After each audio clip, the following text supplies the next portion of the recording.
Vote चोरी करना है। राहुल गांधी जी ने पूरा प्रूफ दिया है, तब भी अभी ये चुनाव आयोग मान नहीं रहा है किसी भी तरह से। तो सरकार तो ये फर्जी है, फर्जी वोटों से बनी हुई सरकार है। जो राहुल गांधी कैसे फर्जी है? अगर फर्जी है तो राहुल गांधी को उठा के जेल में क्यों नहीं डालते हो? अगर फर्जी है तो अगर झूठा आरोप कर रहे हैं तो उन्हें उठा के जेल में डालना चाहिए। अखिलेश यादव को जेल में डालना चाहिए। जितने भी विपक्ष है वो लोग कह रहे हैं जो जनता को गुमराह किया जा रहा है विपक्ष के द्वारा। अच्छा, ऐसे कैसे किया जा रहा है? जनता इतने सालों से नहीं गुमराह हुई, अब गुमराह हो रही है। क्या कुछ कहना है आपको? राहुल गांधी जी ने जो अभी मिशन चला रखा है वोट चोर गद्दी चोर, ये वास्तव में स्थिति में सही है कि एक मकान में 1000 500 200 लोग रह रहे हैं, तो कहाँ से रह रहे हैं? मकान नंबर 0 संख्या आ रही है, वहाँ 200 की संख्या आ रही है, तो ये कहाँ से आया?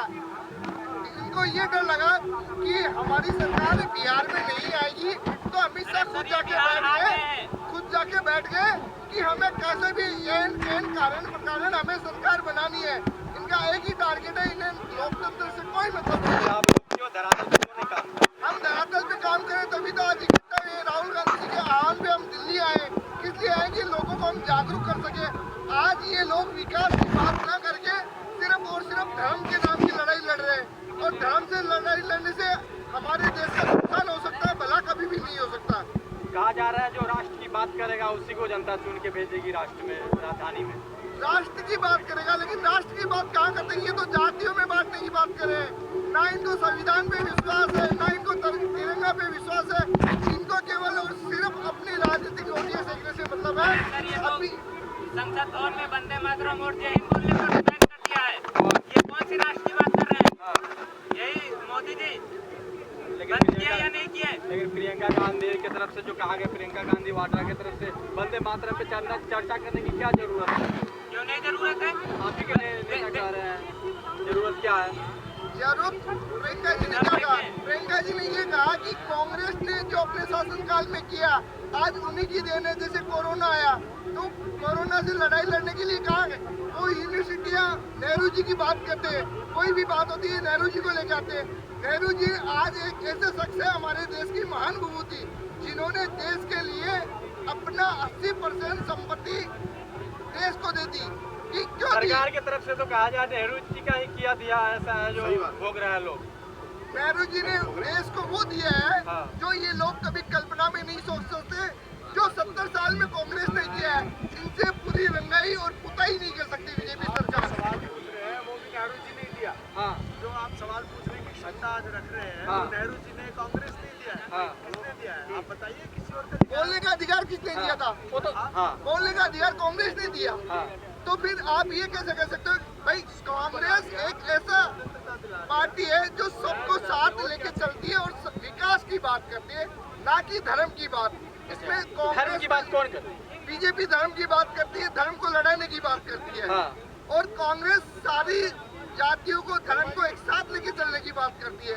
कभी कांग्रेस के मुंह से सुना आपने हिंदू, मुस्लिम, सिख, ईसाई? कांग्रेस ने कहा सब आपस में भाई भाई, लेकिन बीजेपी ने सिर्फ और सिर्फ धर्म की राजनीति। बीजेपी वाले आप लोगों पे आरोप लगा रही है। क्या आरोप लगा रही है बीजेपी? जो आप लोग हिंदू मुस्लिम करके राजनीति ना, करना ना, चाहिए, ना, ये सिर्फ और सिर्फ बीजेपी का है। एक कौम को कुछ करना चाहते हैं। बीजेपी ने, आरएसएस ने कभी ये नहीं माना। आज देश का तिरंगा है, देश की शान है। 2002 तक कभी बीजेपी ने अपने जो आरएसएस कार्यालय है वहाँ कभी तिरंगा नहीं लगाया। क्यों नहीं लगाया? संविधान को मानने के लिए तैयार नहीं है। तो क्या है ये? बीजेपी सिर्फ और सिर्फ अपनी मोनोपोली कर रही है। कारण प्रकारण हमें कुछ नहीं, हमें सिर्फ और सिर्फ सरकार। जी बताइए। देखो एक बात बताना चाहता हूँ, जो आरएसएस का जो शाखाएं लगती है उसमें तिरंगा क्यों नहीं लगाई जाती? शाखा के अंदर तिरंगा का यूज किया जाता है। और दूसरी बात फिर वोट चोर गद्दी चोर का जो मामला आ रहा है, ये मामला बिल्कुल सटीक है। अगर आपको लगता है कि राहुल गांधी जी गलत कह रहे हैं तो आमने सामने हो जाइए, राहुल गांधी जी के प्रत्येक सवाल का जवाब दे दीजिए। वो तो बात करने के लिए तैयार है सरकार। आइए ना सामने, क्यों नहीं? मीडिया के सामने आ जाइए। चलो राहुल जी ने मीडिया के सामने आके बोल दीजिए राहुल गांधी जी गलत है।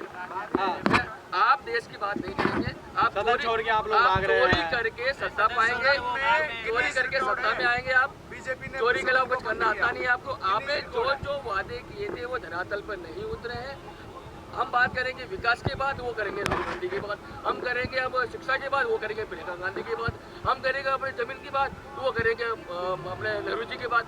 अरे भैया, हम तो सिर्फ विकास की बात कर रहे हैं, आप चुनाव की बात कर रहे हैं बस। हाँ। जब जब देश में चुनाव होता है, इस तरह की जुमलेबाजी दिखाकर लोगों को पागल बनाकर लोगों को गुमराह करके ये बस चुनाव पा लेते हैं। 15 लाख का वादा किसने किया था पहले? हाँ।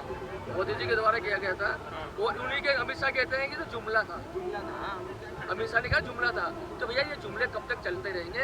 अब ये जो चोरी पकड़ी गई है तो ये बौखलाहट है, ये बीजेपी की। इसके बावजूद भी क्यों नहीं चुनाव जीत पाते आप लोग? हाँ, मैं बताना चाहता हूँ, हम बिहार की बात कर लेते हैं। आपके कहना बिहार में तो चुनाव हो गया, आगे आने वाले राज्य की बात कर लेना। बिहार की कहते हैं, यूपी में भी बिहार 27 में है। बिहार में कैसे जीता हूँ बताना चाहते हैं। बताइए कैसे? निर्वाचन आयोग ने डिक्लेयर किया था, जो वोटर्स डिक्लेयर कहते हैं कि 7 करोड़ 42 लाख टोटल वोटर्स हैं। 100% जो होते हैं वोटर्स 7 करोड़ 42 लाख है। पोलिंग हुई 67%। ये मानते हैं आप, मीडिया के सामने मीडिया ने ओपन किया है। लेकिन अब वोट जो गिरे हैं, अगर जितने भी काउंट किए जाए, वोटिंग की काउंट की होती है, तो 7 करोड़ 45 लाख कैसे हो जाते हैं? जो नाम कटे फिर आप लोग हम मेरे सवाल का जवाब आप दीजिए। 7 करोड़ 45 लाख वोटर्स कहाँ से? 3 करोड़ से ऊपर वोटर्स कहाँ से गिरे? SIR नाम पे भी बदमाशी की जा रही है। अब चलो हम कह रहे हैं, हम आरोप लगा रहे हैं, तो क्लियर करो ना भाई, क्लियर क्यों नहीं कर रहे? आ जाओ सामने, जनता पूछ रही है ना। देश की जनता राहुल गांधी को सीरियस लेती ही नहीं है। एक बताओ, आप ये जो तुम देख रहे हो, आप देख रहे हो, पहली बात है ये सवाल है आप गलत पूछ रहे हो। हाँ। आपको पता सवाल सरकार से होना चाहिए था, मोदी से होना चाहिए। तो सरकार ही तो कर रही है ना, हम क्या विपक्ष से कर रहे नहीं हैं? होना चाहिए था। आज जो जनता ये ना, मैं अजमेर से हूँ। सरकार के सुनो, मेरा मेरा सवाल सरकार के नेता ही तो कर रहे हैं राहुल गांधी। मेरे बात सुने आप, मैं अजमेर से आया हूँ, 500 कार्यकर्ता आए हैं और इसमें आम जनता ज्यादा है और अपनी मर्जी से आए हैं, ठीक है, अपनी मर्जी से आए हैं। तो यहाँ पे हम लोग किसी की खरीद करी हुई पब्लिक नहीं है, अपनी इच्छा से आए, क्योंकि देश की जनता परेशान हो चुकी है मोदी के कार्यों से, मोदी के कारनामों से, मोदी के संदिग्ध चीजों से। ठीक है, आप क्या ये बताइए।